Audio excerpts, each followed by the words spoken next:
Assalamualaikum warahmatullahi wabarakatuh. Perkenalkan, nama saya Syafira Aulia dari kelas 2E dengan NPM 2411189. Di video kali ini saya akan menjelaskan diagram visual otak yang terpengaruh saat mengalami depresi. Saya akan berfokus pada 3 hal. Yang pertama adalah integritas biologi dan psikologi. Yang kedua adalah ketepatan mekanisme saraf. Dan yang terakhir adalah tinjauan ilmiah yang kritis. Baik, yang pertama adalah gambaran umum, struktur otak dan depresi. Saya akan menampilkan sebuah gambar yang di dalam gambar tersebut ada amigdala, yaitu area emosi. Hiperaktif pada depresi sehingga penderita lebih mudah mengalami perasaan sedih atau cemas. Selanjutnya adalah hipokampus. Berkurangnya volume akibat stres dan kortisol. Mengganggu regulasi emosi dan memori. Terus ada prefrontal cortex, khususnya di LPFC dan VMPVC, menunjukkan penurunan aktivitas dan volume. Berdampak pada kontrol kognisi dan regulasi emosi. Yang terakhir adalah anterior cingulate cortex, tidak berfungsi optimal, mempersulit evaluasi emosi dan kesadaran.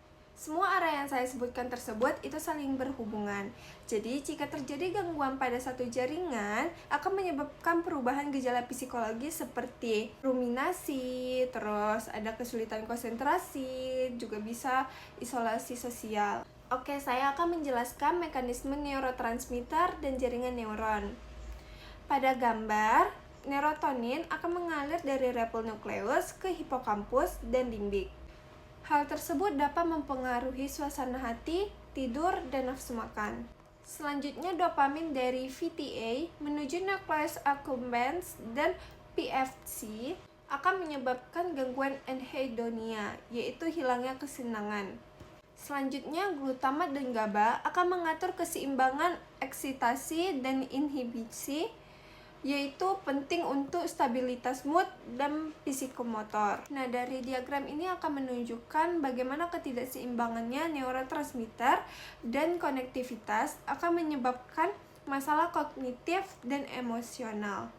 Selanjutnya kita akan masuk ke jaringan otak besar yang ada di MN, CEN, dan SN.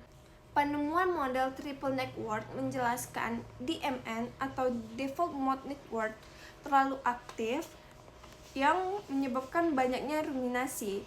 CEN, Central Executive Network, itu lemah yang menyebabkan kontrol kognitif terganggu.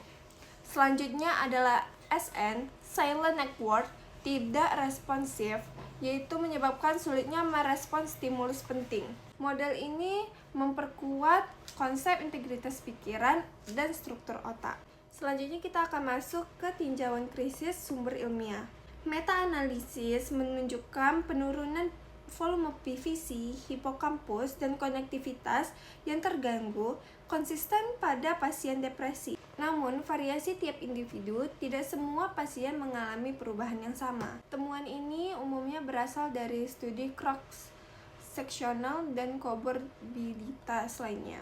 Oleh karena itu, interpretasi harus mempertimbangkan kondisi klinis, berada pada fase depresi, dan prosedur terapi sebelumnya. Studi longitudinal dan teknik neuroimaging lanjutan diperlukan untuk memperkuat hubungan sebab akibat. Jadi, depresi muncul dari disfungsi multiple brain network, limbik, PVC, ACC, SCOWARD, dan sistem neurotransmitter. Biologi otak sangat berpengaruh dengan kondisi psikologi seperti mood buruk, isolasi, kognisi terganggu.